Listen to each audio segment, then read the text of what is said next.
Kaszás Attila díj 2013. A Kaszás Attila díj egyik jelöltje 2013-ban Vas György. A Szentesi Horváth Mihály Gimnázium speciális irodalmi-drámai szakának elvégzése után előbb a Békéscsabai Színiiskolában, majd a Színház és Filmművészeti Főiskolán tanult. A diploma megszerzése után rögtön a budapesti Új Színházhoz szerződött, melynek azóta is tagja.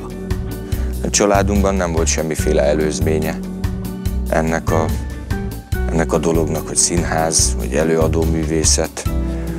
Nem, a deszkákat koptatták az őseim.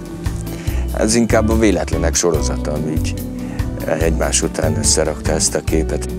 Aztán persze folyamatosan így az ember rákapott az ízére, hogy milyen ez. Színpadi munkái mellett tévéfilmekben, kis- és nagyjátékfilmekben is feltűnt.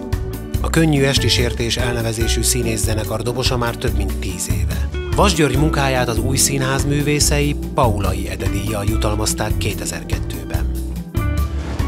Amikor felvettek a főiskolára, akkor lett ez egy igazán komoly és meghatározó kérdés, hogy most hogyan leszünk, már hogy én és a színház. Először nagyon sokat pakoltam, vagy raktam bele ebbe a dologba, amiből nagyon kevés jött vissza, mint pozitív visszajelzés,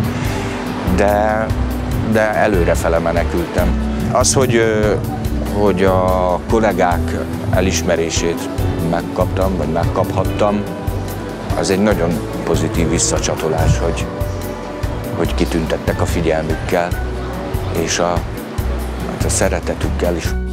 A jelölt állításkor a legfontosabb szempont az volt, hogy a nomináltak megfeleljenek a Kaszás Attila díj szellemiségének, amelyet a díj jelmondata is kifejez: embernek lenni nem szerep.